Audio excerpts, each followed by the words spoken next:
Hello, and welcome to the Amongst Romans podcast, your window to everything Italy from an outsider's perspective. Join us each week as we navigate the Italian way of life and all the adventures that come along with it.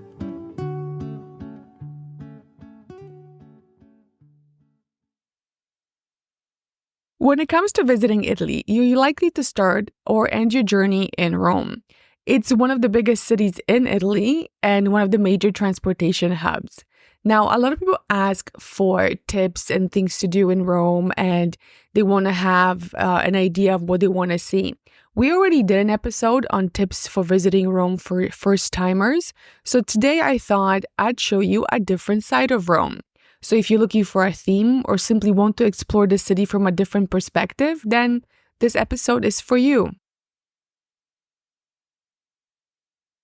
While most people who come to Rome flock to the Trevi Fountain and the Spanish Steps, there is another side of the city waiting beneath the surface that most people never really see. Rome has many sides, and today I'm going to introduce you to Rome of the past, a city built on bones and belief where death wasn't feared, it was embraced. It's a city where the blood of martyrs helped shape the fate of Christianity, and death and devotion were a normal part of life. So if you're interested in kind of spooky, kind of interesting kind of vibe, you're going to love this part of Rome. Let's start by looking at what life was like for early Christians. In the past, life wasn't easy. Death was a common occurrence, and if you were a Christian in Rome, you could also be persecuted for your beliefs. For most people, life was violent. There was disease and limited medical care, and this new religion, Christianity, that came about promised their life of eternal salvation to all believers, regardless of their social status or wealth. This was very appealing to many because the Roman society was many things, but equality wasn't one of them. To the Romans, the afterlife was often perceived as bleak or reserved only for the privileged. So Christian communities that emerged were close-knit and offered a strong sense of belonging and support. To everyone, it wasn't just to certain people. It included marginalized people, slaves, and the poor, which was very different from the Roman society at the time. These communities functioned like extended families and provided mutual aid, charity, and a network of care for their members. It's very appealing to many who don't have that sort of network of support without the religion. If you were an early Christian, you were either a wealthy convert who hosted gatherings for others in your home, or you were a person who attended these gatherings at one of these people's homes. Everything was done in secret because being a Christian in the open at the time was very dangerous. So you had a mix of slaves, freedmen, nobles, which was effectively going against Roman social norms. Christians faced job discrimination, social ostracism, and potential arrest. Even if you converted, you had to hide your faith from family members, which often created tension because remember, it wasn't really embraced widely by people, so even your family could betray you. Christians also avoided trades connected to pagan worship, which limited their economic opportunities. Early Christians had a different perspective on death than we do today, and for them, death was not an end, but a passage, a transition to a promised eternal life. Looking at it from, our 21st century standpoint, it's a very interesting outlook, and it's one that I personally have a bit of a challenge understanding, but I still think it's very fascinating. So let's go back to being a Christian in the Roman times. They had these beliefs and they really strongly believed in them. You can see that reflected in the art and decor, especially in the early churches and other religious buildings. If you know where to look, you will find Christian iconography all over the city.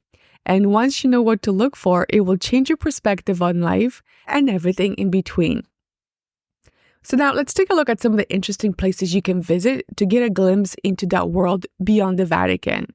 Vatican is obviously the place for the Catholic Church. I'm not going to talk too much about the Vatican because I think people know what to expect when they go there, but we'll touch upon this a bit later on because I think there are lots of other places which most people don't really see because they always go to the Vatican.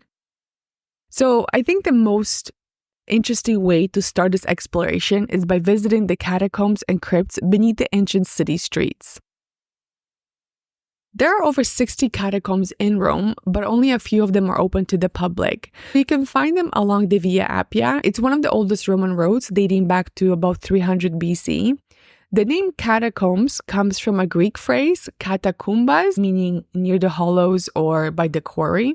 And if you're wondering if there was a quarry nearby, then yes, there was, hence the name. So what exactly are the catacombs? Think of them as an underground burial site that also function as a place for Christians to meet and worship, obviously in secret because they were not allowed to do so in public. The catacombs were basically underground cemeteries and resting places for the deceased, and they were also used as a refuge for those who had to practice their faith away from, prying eyes and nosy people who might not be very supportive. So what does it look like? I think that's a very interesting question, and if you haven't gone down there, it's a bit kind of hard to imagine, but basically there are tunnels. They're carved into the soft tufa rock that's around there, and there are these passages that wind around. So along these passages, there are these niches that are carved into each side as you're walking by. So they're almost, I would say, comparable to like a shelf. So when you look over, there'll be several of these niches on each side. And back in those days, a body of a deceased person would be wrapped in sheets and placed in one of those niches. It was then sealed with a slab of marble or brick. So it was, again, hidden out of the way, but it was still there. I visited the San Sebastian catacombs. They are the oldest ones in Rome, date back to about maybe 3rd or 4th century, and they're pretty impressive. There are about 12 kilometers of tunnels over 3 floors underground, which really gives you an idea of just how extensive these places were. When it came to burial, you had 3 options. The first was a simple niche, which is one of the ones you find as you walk along the tunnel. The second option was a larger space when you could have several of these shelves, and those were good, for example, if you had a group of people that wanted to be, I don't want to say buried, but essentially that's kind of what they were, entombed maybe is a better word. They wanted to spend their afterlife together. Now, the third option was almost like a room. Think of maybe like a tomb or a special area dedicated just to, let's say, one family. And again, these were bigger rooms, so you could walk into like a room that had all these niches around them, and maybe you had more than one room. Those were mostly reserved for large families, very wealthy families, and it's kind of hard to imagine what that looked like today, but I think it probably smelled pretty bad, even though the bodies were entombed. It's still a natural process, and I don't think they would have sealed the covers like 100%. So there was definitely some of that smell going around, but also wasn't very healthy to breathe in. And I think that's why eventually a lot of the bodies were removed. There was also apparently people who were stealing the bones, which is strange, but I guess people are gonna people. And I would say the major reason was a sanitary one, because again, it wasn't very safe to be underground for too long, especially if you had all these smells and decomposing bodies coming at you. Especially, in those days, there was no medical care. If somebody got sick, some of these, deadly germs were probably flying around. I guess you really didn't want to be there for too long. We toured the catacombs. Obviously, we didn't go to every single place because, as I said, they're huge. It's very easy to get lost in there. And all the roads really look the same. Even now, you're only limited to about 40 minutes of visiting. You cannot stay there for longer due to safety reasons. But one of my favorite parts was we stopped at the entrance to what was the quarry in the early Christian days. And that's where the Christians entered the catacombs. So kind of next to the entrance to the Christian catacombs is pre-Christian necropolis that was used by the Romans. It's very interesting to see that because it looks very similar, right? The same concept, like you look down and you can see the steps going down, and they're sort of similar to the Christian ones. Now, the Roman ones are decorated a lot more. You can't go downstairs. You can't actually go and see what they look like. But when you're standing on the top, there is kind of like a gate where you can look through. So you can see down the steps and you can see on the ceiling, over the staircase. They're very nicely decorated, and there's ornamentation and frescoes that really distinguish them from the really plainer ones. So the necropolis was eventually covered up, and believe it or not, it was finally rediscovered in 1922. So for the longest time, nobody knew that it existed. There are pretty cool things in there, which unfortunately are not open to the public at this time, but I hope one day they are so I can go back and visit, because it's really an interesting place to explore. Now, if you plan on visiting any of the catacombs, not just the one I went to, I recommend taking a tour. You're going to go with a guide who will explain the fascinating and sometimes macabre things that, you can find along the way. Plus, you're not going to get lost in the tunnels because they know exactly where they're going. One of the most interesting things was we came across, as I said, all the bodies have been removed. All the shelves are sort of empty now. They left one tomb from, I forget how long ago, and it's of a young girl who was buried there. And you can see the etchings on the outside, a little bit of information about her. This one was left to show visitors what such a tomb looked like. And you can see it's very similar to what we would see now on a cemetery. So you're going to have the person's information, a little bit about them, when they died.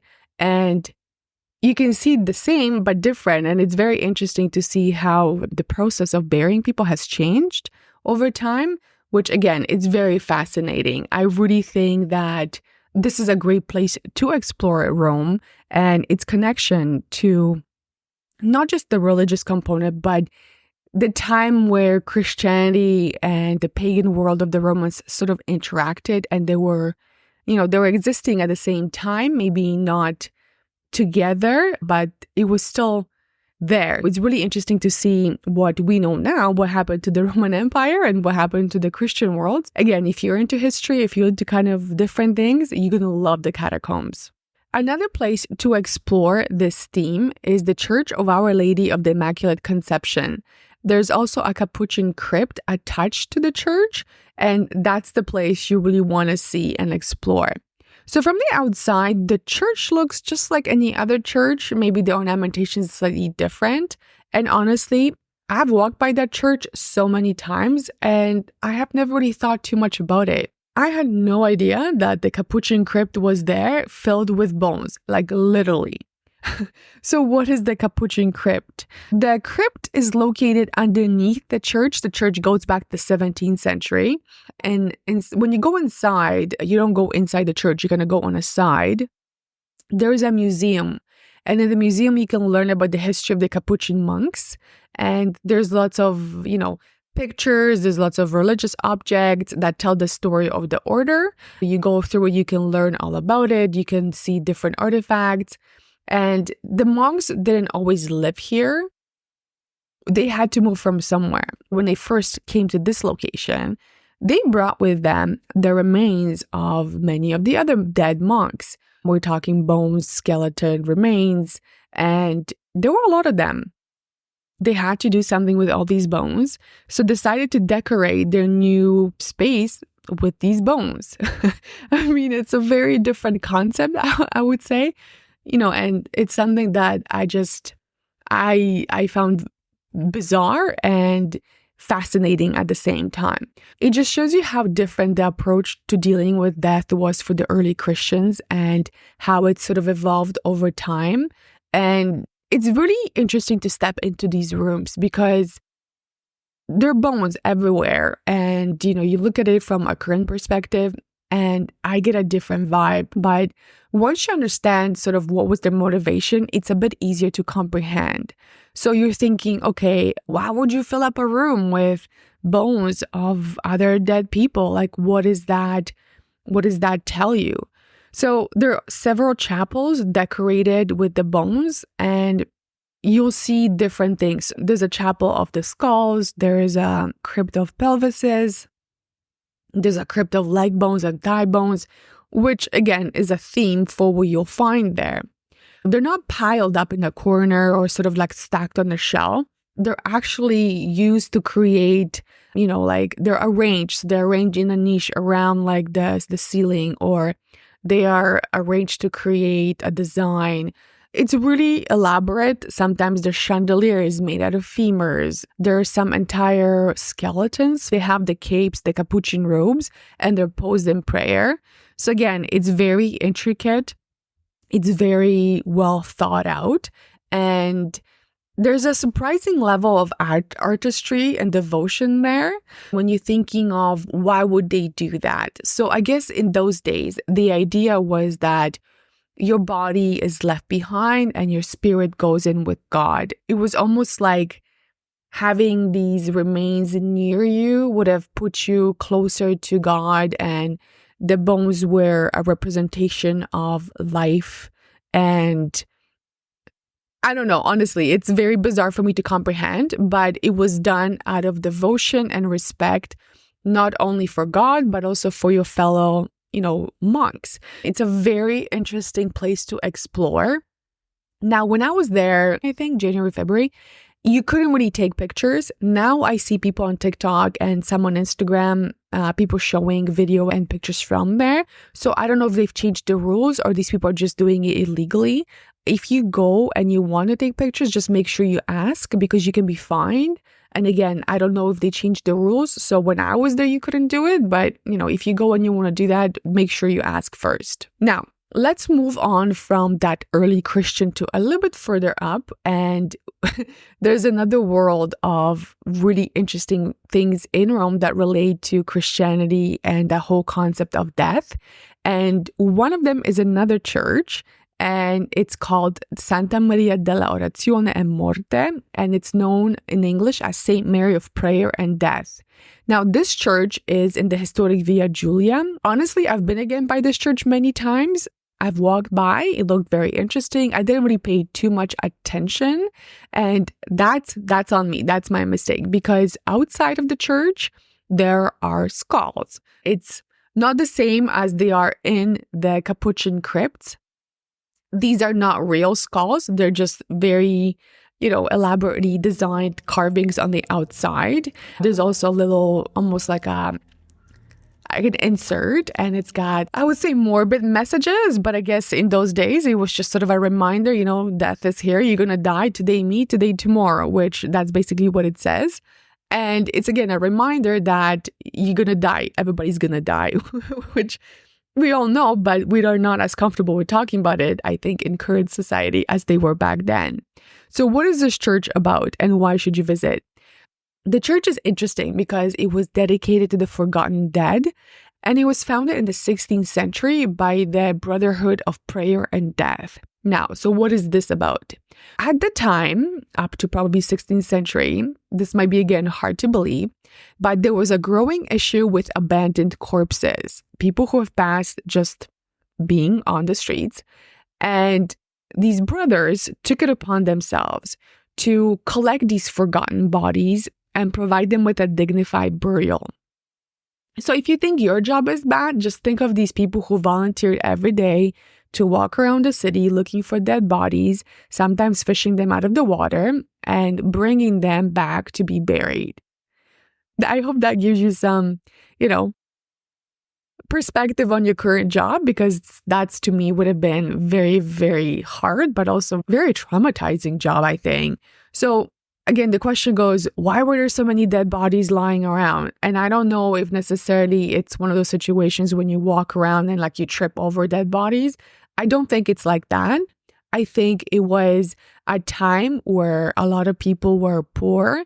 There was a lot of poverty. There weren't enough cemeteries, meaning that if you are poor, you can't afford a burial. So basically, if somebody dies in your family, you can afford to bury them. Unfortunately, these people were just left outside sort of and abandoned, which again is a very weird concept for us to grasp these days. But again, they were there by families who were unfortunately unable to bury them, or some of these people were maybe living on the streets, or they were, just there and they died where they were basically standing or lying down or sitting. So again, it was a very different time. It's a very different side of Rome. And, I guess these people took it upon themselves to find a solution for this. Over time, they ran out of space and the church was expanded because there were so many bodies. I think they collected over 8,000 corpses over the centuries. So again, that's a lot of people. Again, what they did with them, well, they also used them to create decoration, you could say. They used the bones to create a crypt, and you can actually visit that church today, and you can go to the crypt and see like a chandelier or shelves with skulls. It's again very morbid, but also fascinating because of the history behind it. And if you're looking for understanding of what life in Rome was like at that time, I would say that is a very interesting place to explore. Again, you can go with a guide on a tour who explain to you what you're seeing, and I think you get more out of it, for your own understanding. Now, I want to talk about some of the key people that have influenced Christianity and the places I'm going to tell you about. Everybody knows about Peter and Paul, so I'm not going to be talking too much about these two guys. I think if you are Christian, if you are Catholic, you know about Peter and Paul. So I don't want to waste too much time about this because I think it's fairly well known. Now, I want to talk about other people who are sort of interesting and where you can go and find their remnants. Let's start with Constantine the Great. Constantine was the first known Roman emperor that converted to Christianity, and he actually created a law that was passed in 313 AD, which granted religious tolerance throughout the empire. This means that Christianity became officially legal and allowed. This ended the persecution of Christians and marked a significant role of the rise of Christianity and the religion in the Roman world. So today, if you are near the Colosseum, there is an arch that's really prominent. That's the Arch of Constantine. It was built to commemorate Constantine's victory at the Battle of the Milvian Bridge. So this is the battle that he won, and this arch is the commemoration of that. So again, it ties into Christianity because that's the war he won that convinced him that he should convert. Next is the St. John Lateran Church. In Italian, it's called the Basilica of San Giovanni in Laterno. This is considered to be one of the oldest public churches in Rome and the official cathedral of the Pope. And also, this church was commissioned by Constantine. So again, one of the oldest churches with a connection to Constantine. I mentioned that we wouldn't be talking too much about the Vatican, but I'm going to mention it here. Constantine ordered the construction of the original St. Peter's Basilica on the Vatican Hill because it was believed to be the burial place of St. Peter. The Vatican is also where much of the marble from the Colosseum and the Forum ended up. So when you go inside, everything you see there, this was all the marble that was, on the Colosseum, on the Forum. And you can really see or get an idea of how magnificent that must have looked. I think the Vatican is interesting for many reasons, but I think there's that connection between the ancient Roman pagan world and the emerging Christian world that I think is very interesting. And unless you go into the Vatican and you take a tour, you might not necessarily be aware of the connection and how it ties in together. But again, if you're looking at following that theme, the Vatican should obviously be a stop on your list. Now, let's talk about Helena. She was the mother of Constantine, and many often refer to her as like a early relic hunter. She became Saint Helena. She was a key figure in early Christianity. She is traditionally credited with discovering the true cross in Jerusalem and influencing her son's policies towards Christians. She went on this mission to Jerusalem to find all these holy relics and bring them back home. So essentially, she did that. She went and she found those relics, brought them back. And if you go to the Church of Santa Croce in Gerusalemme, which is the Basilica of the Holy Cross in Jerusalem, you'll find some of the stuff she brought back with her. And this includes the fragments of the true cross and the holy nails. Now, whether you believe they're real or not is a different story, but that's where you can go and find some of the things she brought back. So another interesting place is the Scala Santa, which is the Holy Stairs. In Piazza San Giovanni in Laterno, again, is the same connection to Helena. She brought these stairs from Jerusalem, and they are believed to be the steps Jesus ascended during his trial before Pontius Pilate.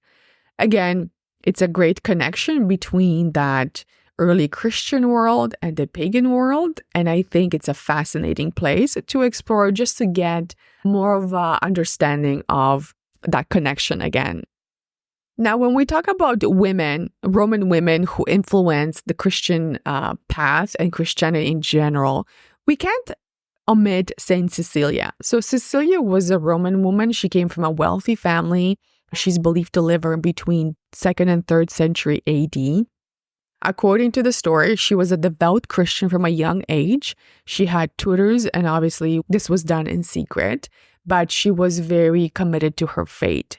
Now, she had an arranged marriage with a pagan nobleman, and she wasn't too happy about it. Over time, the story goes, she influenced him, and eventually he converted.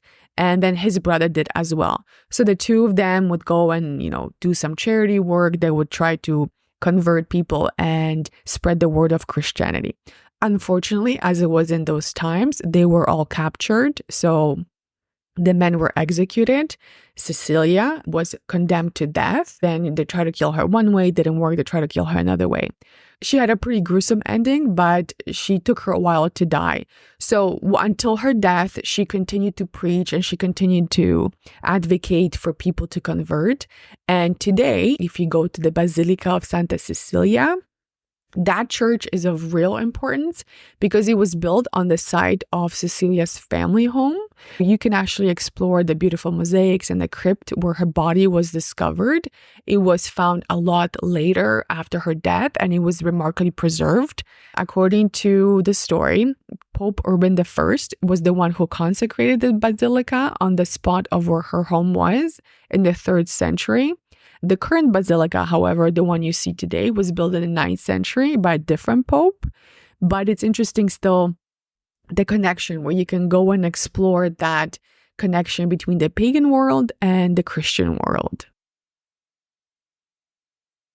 Another place where I think you should stop by is the Mamertine prison. This is in the Roman Forum, so you might actually have to go into the Roman Forum to explore this. Now, this was known as the prison where St. Peter and Paul were held before their execution. And inside you can explore the cells, according to tradition, where they were performing baptisms using water that miraculously appeared. And you can walk in the footsteps of where they were held before their death. So again, it's an intimate view of what it was like for the early Christians. A lot of bad stuff happened there too. So death and devotion were definitely present. And that's why I think you should check out this spot. Now, when we talk about churches, there is another one which I think is also interesting. It's the Basilica of St. Clement.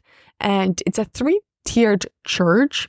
It's a bit different looking than the rest, and it's also near the Colosseum. So the 12th century basilica that we see today is very interesting because it's decorated with beautiful mosaics. There's also a 4th century church below it. So again, it's one of those situations where it was one side and there was something built on top of it. So when you go below, you are seeing the remnants of early Christianity and the frescoes that are left there. Their lower level is also a 1st century temple, and it really is an interesting place to explore because, again, it offers contrast between the pagan and Christian worship that was present and overlapping at the time. I've already mentioned the catacombs. Again, I went to the one of San Sebastian. Another one that you might want to explore is the catacombs of Priscilla. This underground burial site, again, is between 2nd to 5th century. And there are really a lot of frescoes. They're Christian frescoes. They're not Roman. It's known to be one of the oldest Christian art and early Christian symbolism. So again, it's a place you can explore and learn about the devotion and persecution faced by the early believers. So another spot most people probably don't think of as a place that connects Christianity and death and devotion with the Roman world is the Colosseum. Now, the Colosseum is a fascinating place for so many different reasons, from the architectural perspective, definitely, but also, it's known as the place where the gladiators fought, where big battles were held, a lot of animals were slaughtered, but it was also a place where many Christians were executed. So it's a place of not just entertainment, it's a place of murder, and it's a place of real significance to the church. Pope Benedict XIV consecrated the site in the 18th century. You will see that there is a cross in the Colosseum, on the Colosseum floor, and that is to commemorate the early Christian martyrs. You might not think of the Colosseum as a place that's related to Christianity and to, the church and faith, but really it has a connection which, if you know it, you will think of it in a different perspective, and I think more of a well-rounded perspective why Colosseum is a fascinating place to explore. Now, another place which you probably don't think of as a church or something related with Christianity is the Pantheon. The Pantheon is one of the best preserved ancient buildings we still have today. What people maybe don't realize is that Pantheon was originally built as a place of worship, and it was a temple to all gods. Again, it had religious undertone to it, but it was a pagan religion. Over time, the Pantheon itself became a Christian church that was dedicated to Saint Mary and the martyrs in the 7th century. Having the transition from the pagan temple to a Catholic church helped to preserve the building and keep it intact. So over time, Pantheon was not really damaged because it was a place of worship. And today, when you go inside, it does resemble a church. It's not the same, but it has a lot of the elements in it. When you walk in, you're like, okay, I can see that. So again, that's not something that a lot of people necessarily think of, but it's very interesting to explore. And now if you know that connection to the past and the church, I think it's even more interesting. The last church I'm going to mention is the Basilica of Santa Prassede. Now, this is more interesting because it's a lesser visited place and it has stunning Byzantine mosaics and, again, relics of early Christians. So according to tradition, Saint Prassede collected the remains of early Christian martyrs and brought them in here. So again, you have that desire to collect, I'm assuming body parts too of people who are connected with religion and putting them in a place that they are not necessarily worshipped, but they are revered and they are respected. So if you want to go and experience the visual representation of faith and martyrdom, then I would say go to this Basilica of Santa Prassede and check out the chapel of Saint Zeno. Now, let's talk about practical tips for visiting, because you do need to know some things when you're going into religious places. The best time to visit these sites is, again, during early morning or late afternoon. 2025 is the year of the Jubilee in Rome, and there'll be a lot of Christian pilgrims coming into the city. We did an episode on the Jubilee, which I will link in the show notes. It's very important to know that it's happening next year, because if you want to visit any of the religious sites, or as I mentioned, many of the churches that have, relics or connection to any of the saints or religious importance, they will be busy because they will be on the route where many of the pilgrims will be visiting. I would say if you haven't booked your accommodations yet and you're planning on coming to Rome next year, do it as soon as you can, because the closer you wait, you'll find that there's not a lot of options for what's left in accommodations. Many of these places are religious. You want to make sure that you have the proper attire. When you go in, you have to be covered, so no shorts, no tank tops or short dresses. even in St. Peter's, if you're not dressed appropriately, you will be turned away. If you go into the catacombs, they're underground, so it does get a bit cooler there. I wouldn't necessarily recommend walking in heels or open-toe shoes. You want to be able to be comfortable and not to hurt yourself. Now, I mentioned this before, and I think one of the best ways to see a lot of these places is by taking a guided tour. A tour, again, will be able to give you a lot of the background information and offer more context at where you're looking and why it's important. So one of my favorite things about Rome is that it's like a layered cake. Every layer tells a different story, and the further down you go, the more interesting it gets. The religious and spiritual side of Rome is an important part of the history here, and I think it's probably not something most people really think about. Yes, there's the Vatican, like I mentioned, with St. Peter's Basilica, and most visitors associate that with religion and the Catholic Church. If you look at Rome itself, it's a city filled with something like 900 plus churches and other places of worship and religious significance. It's a lot of churches. It's a lot of religious places to visit. I don't know how many churches people necessarily go to, because you think of, the churches are gorgeous on the outside. There's the ones you can go in and take picture of the ceiling. And that's kind of, I think, what most people do when they come to visit Rome. They don't really think of it from a different perspective. So again, if you visit the strategic ones I've mentioned and follow the theme, you will find yourself actually enjoying it a bit more. As I mentioned, there are different sides and layers to Rome. I want to cover the different sides of it that you might not necessarily think of when you go to Rome. So if you're interested in learning about, let's say, ancient Rome, Baroque Rome, or any other versions of Rome that I'll come up with, then make sure to subscribe so you don't miss future episodes. I'm going to leave the links in the show notes to the blog, where you can find more information about the places I've mentioned and also the tours I recommend you take. I hope you've enjoyed this episode, and I hope it's giving you a bit of a different perspective on how to see Rome. So next time you come, you can incorporate this into your visit and look at it a bit differently. Now, if you've enjoyed this episode, don't forget to leave a review, and I'll catch you in the next one.